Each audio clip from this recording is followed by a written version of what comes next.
మాకు నిన్నటి దినం మధ్యాహ్నం 12 గంటల సమయంలో ఒక ఫిర్యాదు వచ్చింది.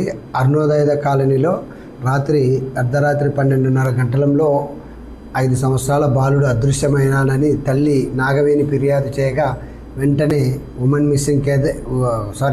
బాయ్ మిస్సింగ్ కేసు కింద కేసు నమోదు చేసినాము. వెంటనే మన ఎస్పీ గారు జగదీష్ ఐపీఎస్ సార్ గారు దీన్ని ప్రతిష్టాత్మకంగా తీసుకొని బాలుని ఏ విధంగానైనా సజీవంగా మనం రికవరీ చేయాలనే ఉద్దేశంతో మా డిఎస్పీ శ్రీనివాసులు గారి ఆధ్వర్యంలో ఒక 6 టీములు ఏర్పాటు చేయడం జరిగింది. విచారణలో భాగంగా 6 టీములు అనేక మంది అనుమానితులను మళ్ళీ టెక్నికల్గా సీసీటీవీలను ఫుటేజ్లంతా పరిశీలించిన తర్వాత అందులో గుండె పిన్నయ్య అనే ఒక వ్యక్తి తాను ఆ బాలుని చంపినట్లుగా నేర అంగీకారం చేసినాడు. ఎందుకు చంపినాడు అని మేము విచారించగా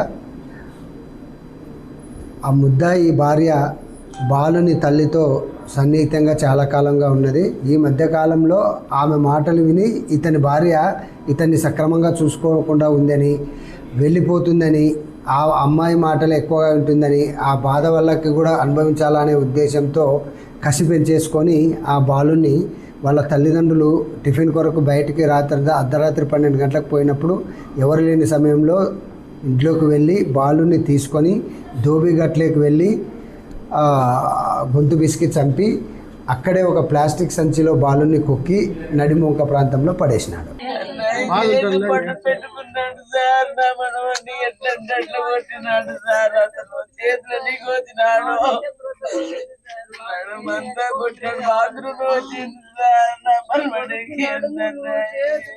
ఉండాడని అనుకున్నా సార్. నేను ఇంట్లో ఉండే బిడ్డని ఎత్తుకొని పోయి వాడు చంపేసి నాశనం చేసినాడు సార్. వాడు నా కొడుకుని మేము ఇంట్లో నుంచి పోయేటప్పుడు కూడా వాడు చూస్తానే ఉన్నాడు సార్. అంటే వాడితో మనకి ఏం లే అని చెప్పేసి పోయినా సార్. నేను అట్లా పోయింటేనే వాడు ఇట్లా నెగ్లెక్ట్ చేసేసినారు. వాడు పోయి తీసుకొని పోయి నా కొడుకుని ఎట్టంటే అట్లా కొట్టి చంపినాడు సార్. అట్లా వాడైతే అసలు బతకకూడదు సార్. వాడికి ఎన్కౌంటరే కావాలని అంటే తను వాళ్ళ భార్య భర్తలు ఏదైనా విషయం కూడా వచ్చిందంటే సార్ మా దగ్గరకు వచ్చి ఉంటాను సార్ ఆమె. అందువల్ల వచ్చేసి వాడు నా దగ్గరలోనే ఉందని చెప్పేసి వాడు తీసుకెళ్లేసి నా కొడుకుని ఇట్లా చేసినాడు సార్. వాడు కాదు నా కడుపు కోత నాకు నిలబెట్టించినాడు సార్. అట్లా నా లాగా బాధపడే తల్లిదండ్రులు ఎవరు ఉండకూడదు సార్. వాడికి ఖచ్చితంగా వాడికి ఎన్కౌంటరే పడాలి సార్. వాడికి అంటే నాకు హెల్త్ బాగాలేదు సార్. ఆ టైంలో నేను హాస్పిటల్కి వెళ్ళేసి వచ్చాను. నాకు హెల్త్ బాగాలేదు. నేను టాబ్లెట్స్ వేసుకున్న తర్వాత నాకు ఆ టైంలో ఆకలేసింది. అందుకనేసి నేను తినేదానికి బీగం వేసినట్టే ఉంది సార్. వాడు మళ్ళీ ఎట్లా తీసుకుపోయినాడో ఎట్లా చేసినాడో భగవంతుడికే తెలియాలి సార్. మా అత్త వెనకాల రూమ్ లో పడుకొని ఉంటది సార్. అంటే వాకి లేస్తే బాబు లేస్తే ఇట్లా ఈ సందులోంచే పోవాలి సార్ వాళ్ళ నానమ్మ దగ్గరికి.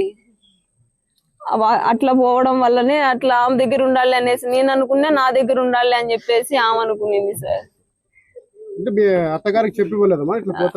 ఎప్పుడు మేము చెప్పిపోయే వాళ్ళం. ఎందుకు నాకు ఆచారం అట్ట పట్టిందో అర్థం కాలేదు సార్.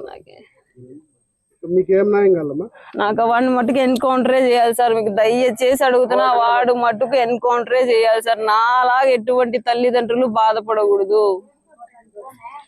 ఏడ్చి వాడు లాస్ట్ నా కడుపుకు వాడికి ఎక్కువ అన్నం లేదంటే నేను పెట్టినా సార్. వాడికి లాక్డౌన్ లో వాడి సంసారం నేను చూసినా సార్. కూడు పెట్టిన దానికే వాడికి నా బిడ్డనే చంపి వాడు పొట్టలో పెట్టుకున్నాడు సార్. నా కొడుకుని ఏది తెలియకోకుండా సాకల తొట్ల కాడేసినాడు సార్. నా కొడుకుని ఎటువంటి ఆచూకీ లేకోకుండా వాడే చంపి మరి నా కొడుకుని ఆడెతకండి ఈడెతకండి అని చెప్పినాడు సార్. వాడు మళ్ళా నేను కాయలు తెచ్చిస్తా పండ్లు తెచ్చిస్తా నేను ఎందుకు చంపుతా అన్నాడు సార్. అప్పుడు వాడే చంపేసినాడు సార్.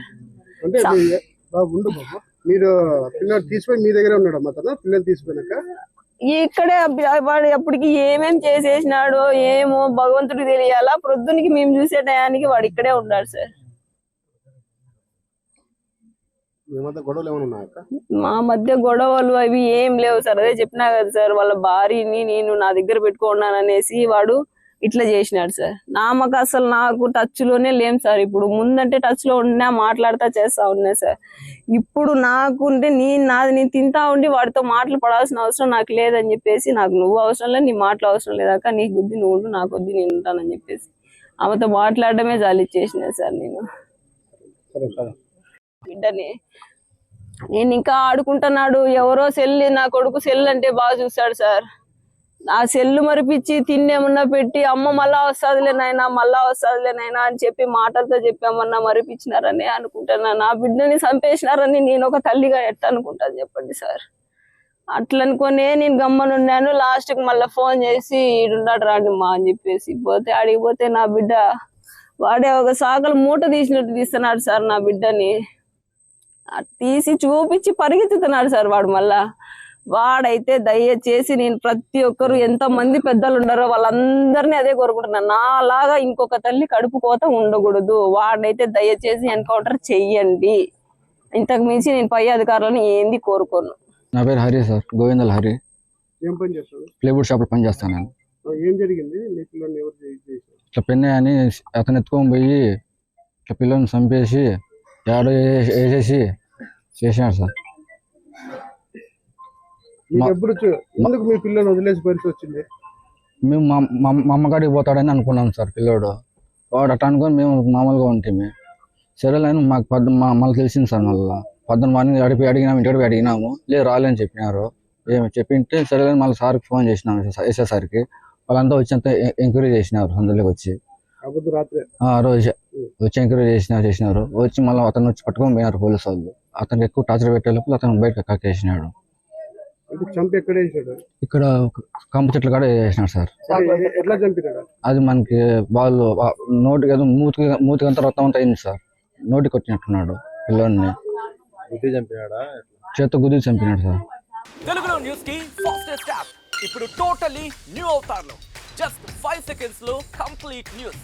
సోషల్ మీడియాలో ట్రెండ్స్ కి one stop solution. Live TV app voice search option తో ఇప్పుడే డౌన్లోడ్ చేయండి లేదా అప్డేట్ అయిపోండి. యాప్ లింక్ డిస్క్రిప్షన్ లో ఉంది.